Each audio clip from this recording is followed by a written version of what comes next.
มื้อนี้วันที่19 เดือน 7 2012เวลาประมาณ 12 โมงเที่ยงเนาะกลางเว้นภาพที่เราเห็นอยู่หน้าจอนี่แม่นถ่ายจากผู้สะเหลาถ่ายจากผู้สะเหลากงกันขามกับเมืองปักเซเฮาสิแล้วเห็นมุมเบื้องนั้นนี่แม่นตัวเมืองปักเซหมดเนาะเมืองปักเซสิไปฮอดพุ่นและสื่อนิ้วมือนี่แม่นสนามบินของตัวเมืองปักเซและแม่น้ำที่เราแล้วเห็นนี่แม่นแม่น้ำคลองมาเบื้องขวามือนี่จะเป็นผู้บาเจียงบ่อันนี้เป็นขวาขามแม่น้ำคลองขึ้นมาหอดผู้สะเหลานี่เป็นจอมผู้เนาะเทิงจอมผู้นี่สิมีพระพุทธรูปใหญ่องค์หนึ่งซึ่งว่าพระพุทธรูปใหญ่นี่แม่นเฮาสามารถเลี้ยวเห็นนับตั้งแต่ตัวเมืองปักเสพุ่นละเข้ามาจะเห็นโดดเด่นเป็น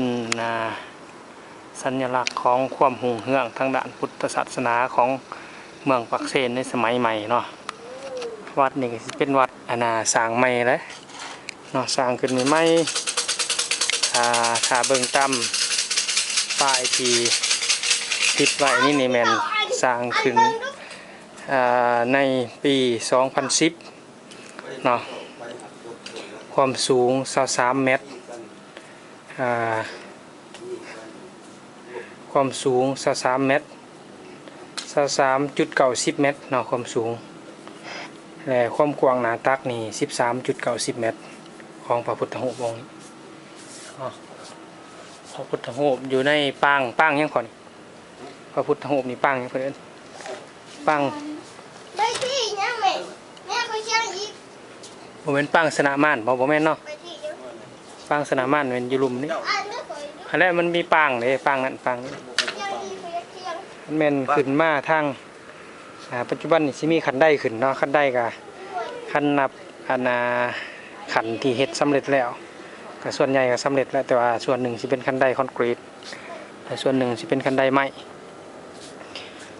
รวมทั้งหมดคันไดนี่สิถืออยู่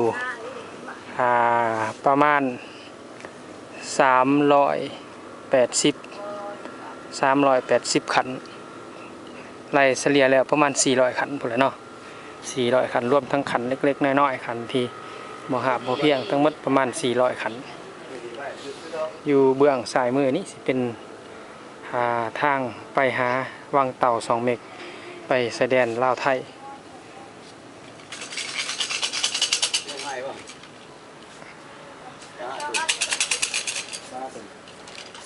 ว่าส่วนหนึ่งนี่ยังสร้างบ่แล้วอยู่เนาะวัดจะเป็นวัดว่าสร้างยังบ่แล้ว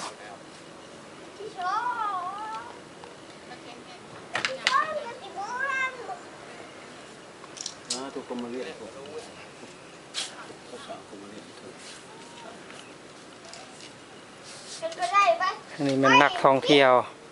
ผู้หนึ่งเนาะว่านักท่องเที่ยวคนลาวเขาเองตามเบิ่งสิเป็นคนลาวบ่มีหนวดบ่มีหยังคันเป็นแขกที่มีหนวดGood morning sir No. Where are you from No.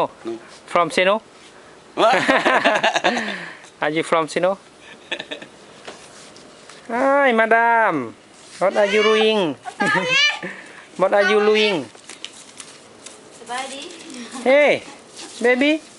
What are you doing What are you doing ฮะ